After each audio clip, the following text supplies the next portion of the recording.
What's up, family? Welcome back to the channel for another day of conversation.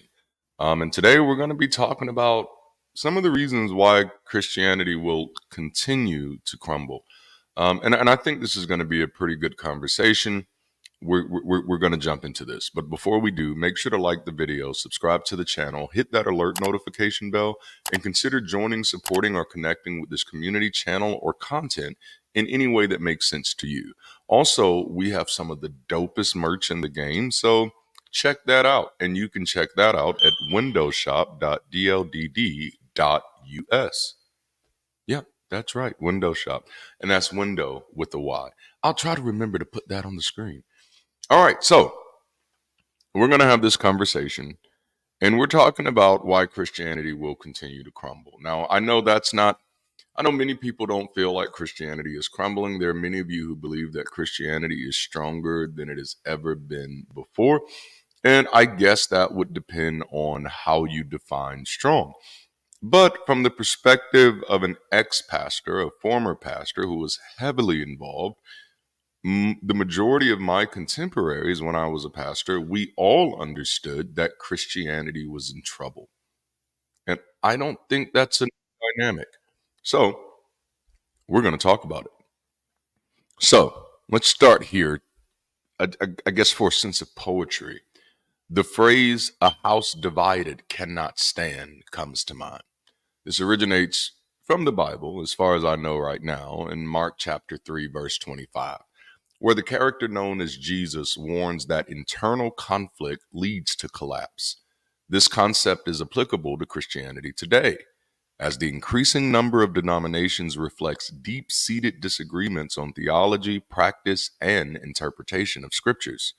A house divided cannot stand. This adage perfectly encapsulates the current state of Christianity, a religion that is already fragmented beyond recognition. The supposed strength of Christianity relies on a facade of unity that is at best illusory. I hope y'all are ready for this ride. In John chapter 17, verse 21, Jesus prays for all believers, asking that they may all be one, just as he and the Father are one.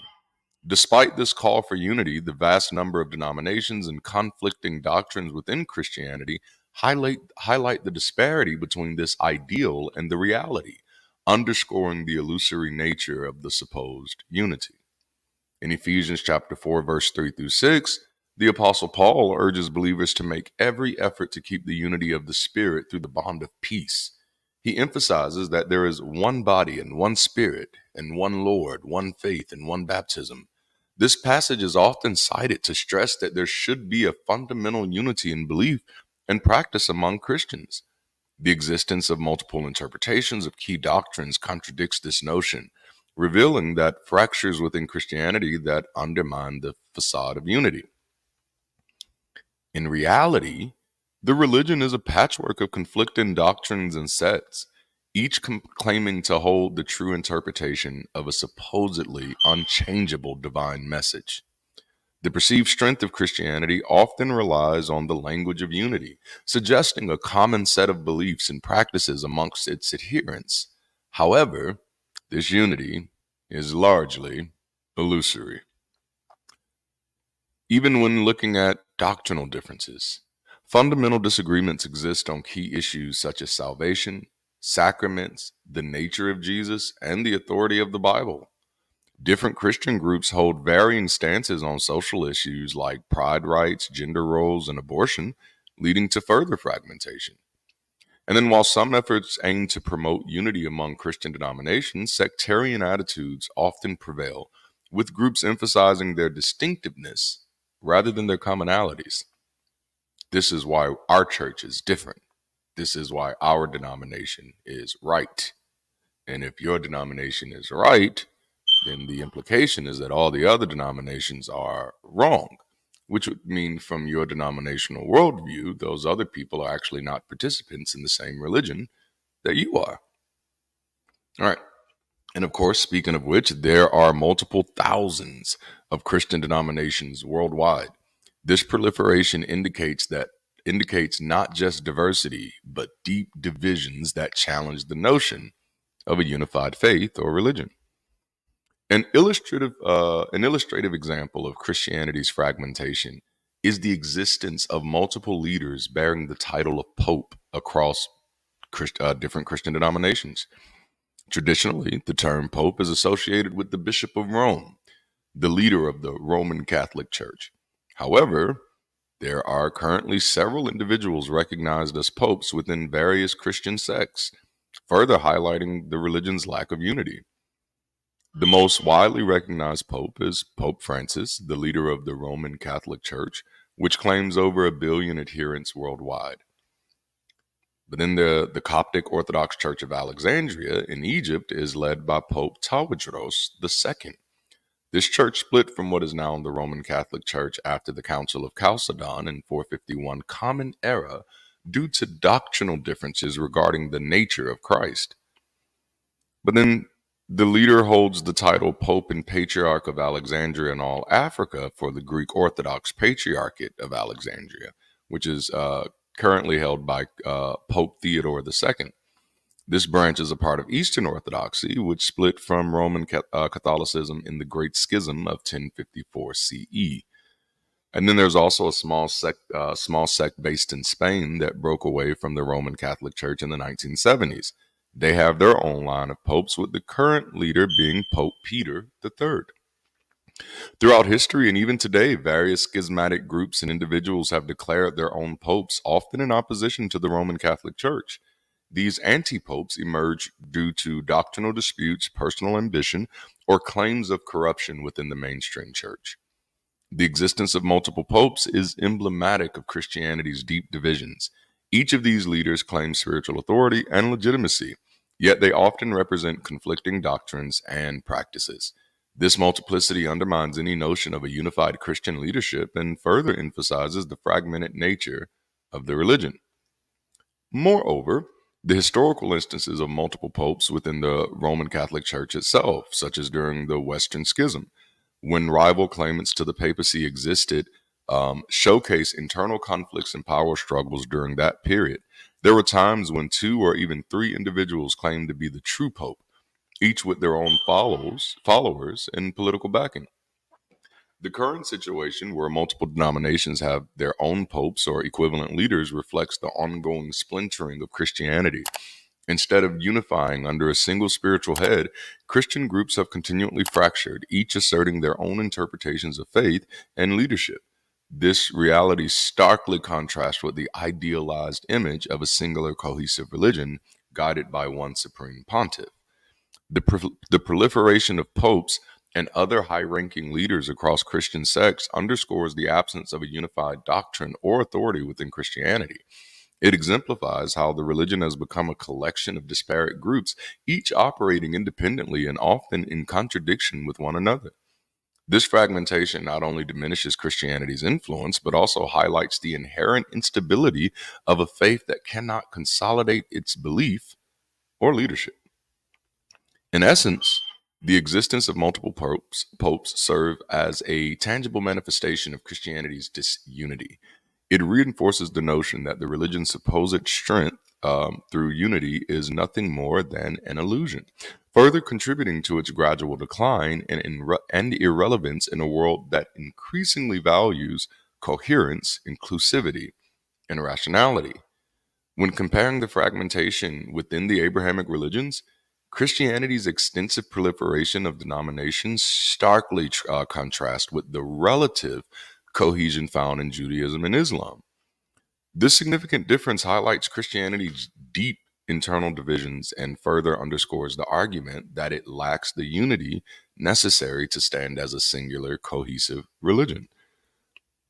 Christianity is characterized by an overwhelming number of denominations, far surpassing those in Judaism and Islam. Estimates suggest that there are over 30,000 to 45,000 different Christian denominations worldwide. These range from large established institutions to small independent splinter groups. I should likely call out that there are only 195 countries on the planet. So do with that what thou wilt. These denominations differ on fundamental theological issues such as the nature of the Trinity, salvation, sacraments, and authority of the Bible, and even moral teachings. This diversity reflects profound disagreements on what should be core, unifying doctrines. In recent times, the rise of evangelicalism, non denominational churches, and independent ministries has continued to splinter Christianity even further. Each group often emphasizes its own interpretations and doctrines, contributing to the overall disunity. And I can proudly say that I unknowingly played a hand in that phenomenon as a former charismatic non denominational pastor. Now, Judaism, while not without its division, maintains a far more unified front compared to Christianity. Judaism is primarily divided into a few main branches: Orthodox, Conservative, Reform, and Reconstructionist. And while there are differences in interpretations and practices, these branches do share fundamental beliefs. For the most part, all Jewish denominations hold to the central importance of the Torah, the concept of monotheism, and a shared cultural and historical identity. The variations largely pertain to the interpretation of laws and the degree of adherence to traditional practices. Judaism places a strong emphasis on community, tradition, and cultural continuity, which helps maintain cohesion despite these doctrinal differences. Now, while there are sects within Judaism, the degree of fragmentation is minimal compared to Christianity. The core identity and beliefs remain relatively consistent across the different branches.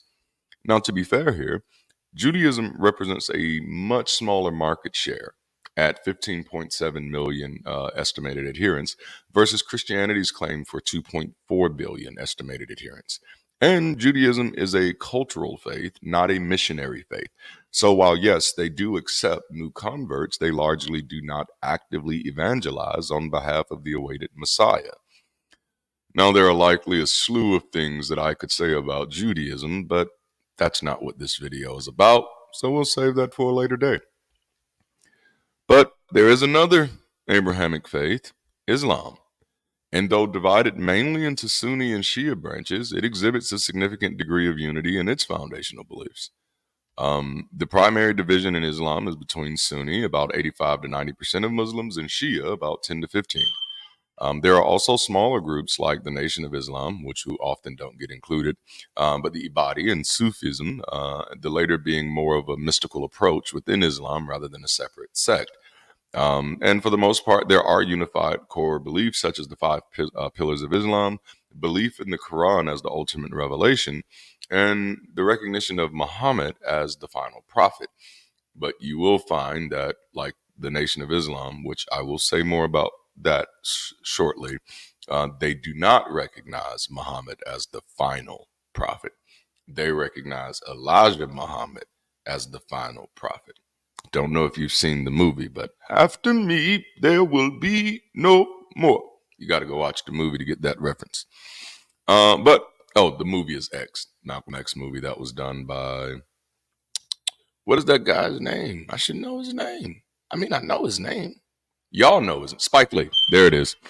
All right, so so these shared beliefs do provide a strong unifying foundation. Now, the differences between Sunni and Shia Islam largely stem from historical disputes over leadership succession after Muhammad's death, rather than core theological doctrines. Now, I'd be remiss if I didn't call out that the westernization of Islam has been resulting in the accelerated development of unrecognized splinter groups outside of traditional Muslim control. While these groups and their practitioners are largely unrecognized and even in many cases condemned by Eastern Muslims, many of these groups self-identify as Muslim when completing surveys. And the Islamic religion will eventually go the same way of Christianity, as prophets will typically tend to favor diversification. So as of now, just as in the early days of, and not even the early, like the long period of Christianity, it had heresy laws. I think up until maybe the 15 and 1600s, probably over until a little bit of the 1700s for the states. But we've had heresy laws, apostasy laws, blasphemy laws, all those type of different laws. And typically, as those laws kind of shift away, people feel feel the freedom to explore other ideas, even under the umbrella of those same ideas. So when Europe moved away from heresy laws, it didn't everybody just didn't become atheists, you know, because heresy isn't necessarily a decry against non-belief. That's apostasy, and even then, it's only apostasy if you were a part of it first. See how that works? So the fear isn't atheists. The fear is people who believe something differently. You know. So, but I did want to call out that there are a lot more Muslim offshoots, especially in the West, than the Muslim world is comfortable with. And right now, they're by far and large rejected. But I've noticed that the Muslim world, even over the past 40 years, has softened its relationship with the Nation of Islam, even. So very interesting there. And that's likely because the Muslim world, just like the Christian world, is not monolithic. And that's typically how power structures go. The bigger those power structures become, the harder it is for there just to be one group controlling it. Because all it takes is for another group to feel like they got enough power to strike out on their own or to provide a different interpretation, and voila, you know. All right, so unlike Christianity, Islam is not splintered into thousands of denominations. The variations within Islam often relate to jurisprudence schools within Sunni and Shia traditions, but these do not amount to the same level of doctrinal fragmentation seen in Christianity. Not yet, anyway. Now, again, the lack of prolific splintering in Islam can be highly attributed to the existence of heresy, blasphemy, and apostasy laws, with punishments ranging from annulment of marriage and loss of children to loss of life. When such laws are abolished, religions tend to splinter. Thus, why such laws exist. So, the comparison reveals that Christianity's level of denominational splintering is unparalleled among Abrahamic faiths. And that's for anyone who thinks, oh, you're talking positive about Islam. I said nothing positive about Islam. I said nothing positive about Judaism. But what I am showing here is how much trouble Christianity really is in. Mm-hmm. All right, so the sheer number of denominations in Christianity indicates an absence of consensus on even the most fundamental aspects of the faith. This lack of agreement weakens the religion's ability to present a cohesive message. Christian denominations often not only differ, but actively dispute each other's interpretations, leading to conflicts and further division. This infighting diminishes the religion's credibility and appeal. The fragmentation hinders Christianity's capacity to address global issues with a unified voice, reducing its influence in an increasingly interconnected world.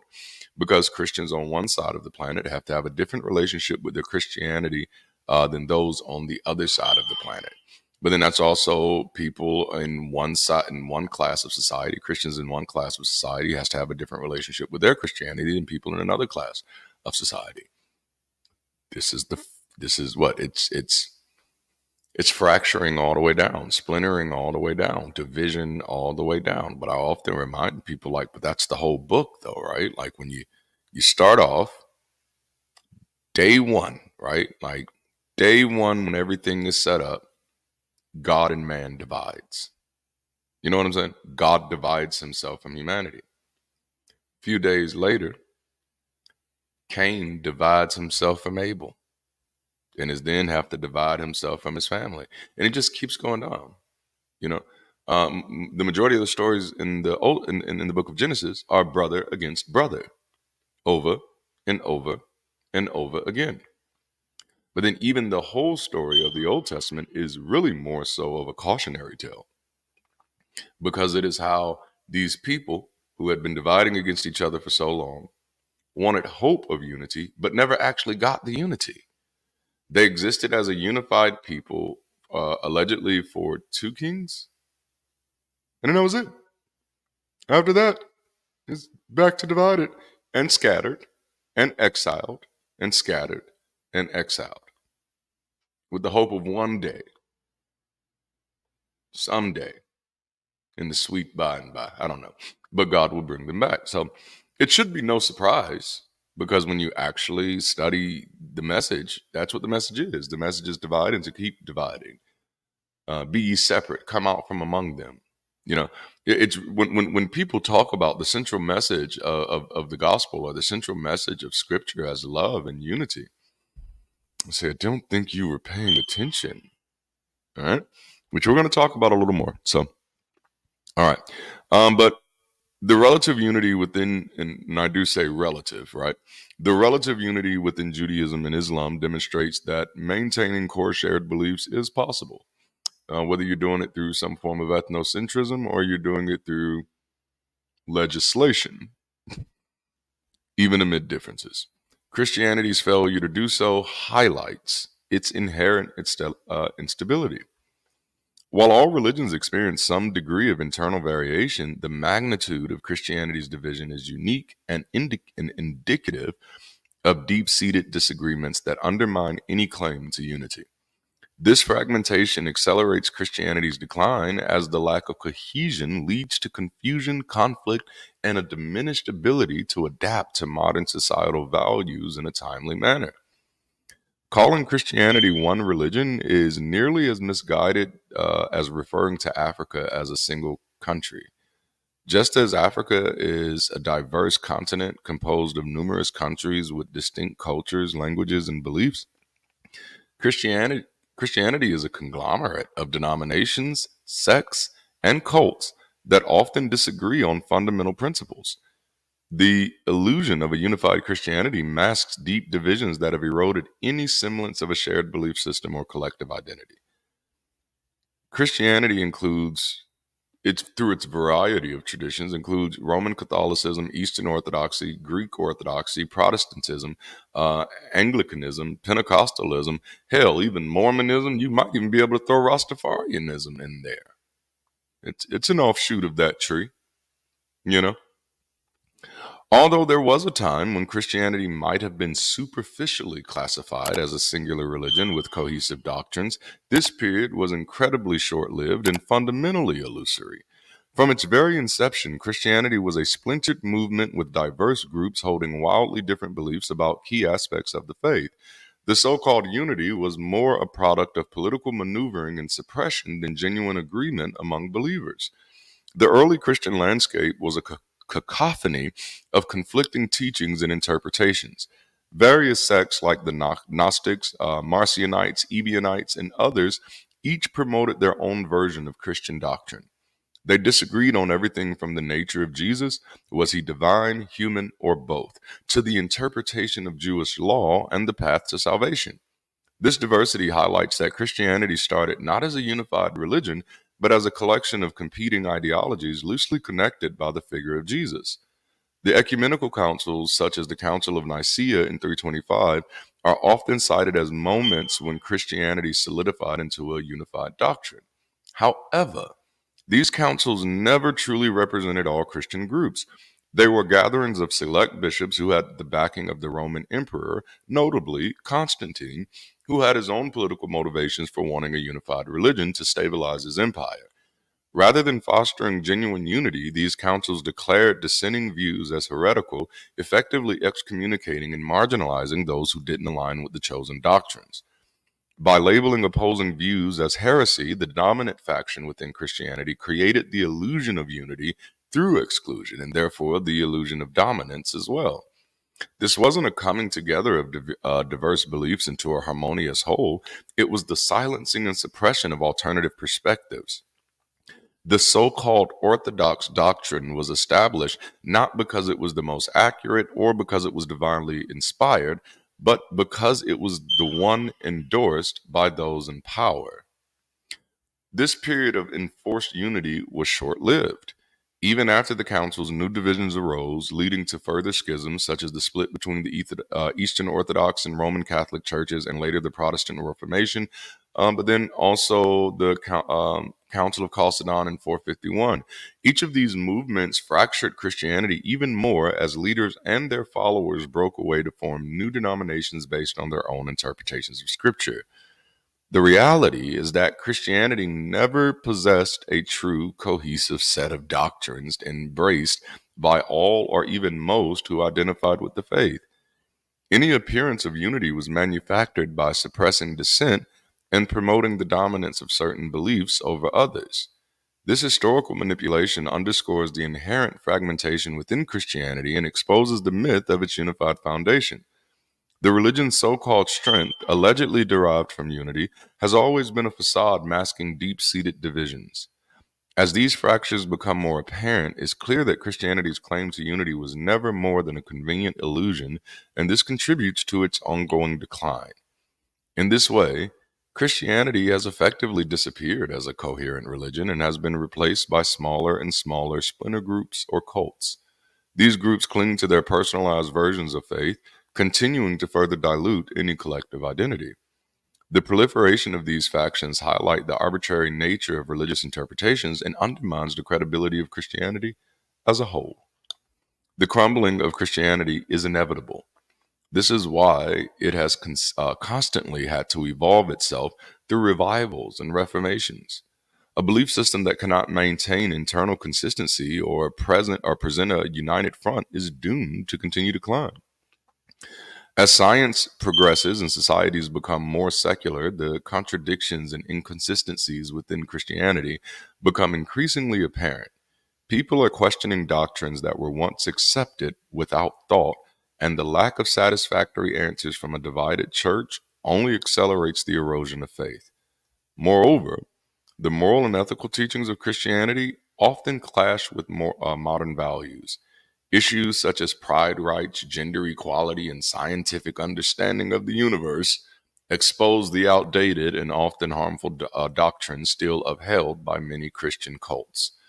This dissonance alienates believers and non believers alike, causing further fragmentation and decline. Christianity will continue to crumble because it is a house divided, propped up by the illusion of unity while being torn apart by the internal contradictions and outdated beliefs. Its inability to adapt, coupled with the relentless splintering into countless sects and cults, signals the inevitable downfall of a religion that once dominated much of the world. As an atheist, I view this decline not only as inevitable, but also as a positive progression toward a more rational and unified understanding of our place in the universe. And with that being said, I think we should all get our shovels and get to work. Let's accelerate this thing. It's happening. It's been happening. It's not just happening because we've been so great within the past few generations. That's not how that's going. This thing has been inevitable. This thing has been falling apart ever since it got here. It's like in some of those older movies, there's always this big bad, right? Like in The Wizard of Oz and The Wiz, the big bad is like the evil witch. Actually, I don't want to use that one. I want to use a different one. So there's always a big bad, right? And everybody's always afraid of the big bad. And it's that big bad that keeps everybody else in compliance, even if they disagree with it. So yeah, we can use The Wizard of Oz. In The Wizard of Oz, they absolutely disagreed with the way Eveline. Okay, that's I don't know if that's who she was. That's who she is in The Wiz. I don't know. Don't hate me. But everybody's afraid of her. Even the people who are against her are afraid of her. When she shows up, oh, they're hiding. Oh, it's the evil witch, and there's some monkeys and stuff. You're hiding. Everybody's afraid because you allowed yourself to accept the illusion that this thing is better ran than it is. You've allowed yourself to embrace the illusion that this thing is actually bigger than you, that there are actually more people who are on that side than this side. I'm here to tell you that's not the case. And I'm not just saying that because that's not the way I want it to be. I've been sharing the data with you all. We've been having the conversations. Man, I wish I would have pulled that quote here. But, the biggest thing I think to keep in mind here is that this big bad is not that bad. We can take this bad boy down. We can go and put this puppy out of its misery. It is on its last leg.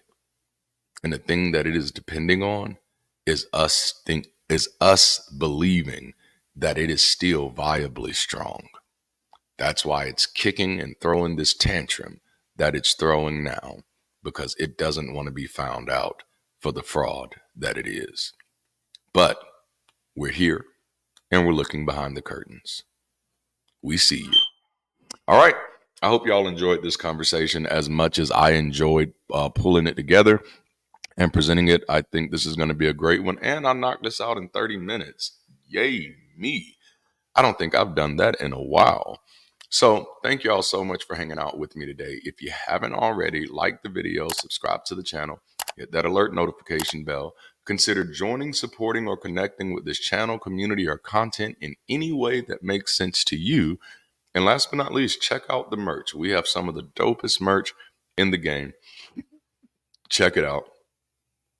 We also have books on Amazon. My book, Christ Held Up, is on there. Go check that out. It's dope. My Memphis book, my first novel, I'm working on part 2. If you're into fiction, epic fiction, a little raunchy fiction, check that out. And then my wife, I get my thumb all the way over there, use the chair to help. She has a book called Words of a Shattered Mind. It is a book filled with amazing poetry. These books are all available online, wherever books are sold. Amazon is the easiest place. And then, of course, our merch, you can check out windowshop.dldd.us. I have to make sure I say it right? All right. Thank y'all for hanging out with me. I think that's all I have now. Until next time, keep rising, stay progressive, and stay beautiful if you can. I'll holler at you later. I was living my life in the servitude of misunderstandings of people I loved. Giving it all, it was never enough. Because of the fall, I could never get up. I moved on from their misunderstandings. I am no longer standing.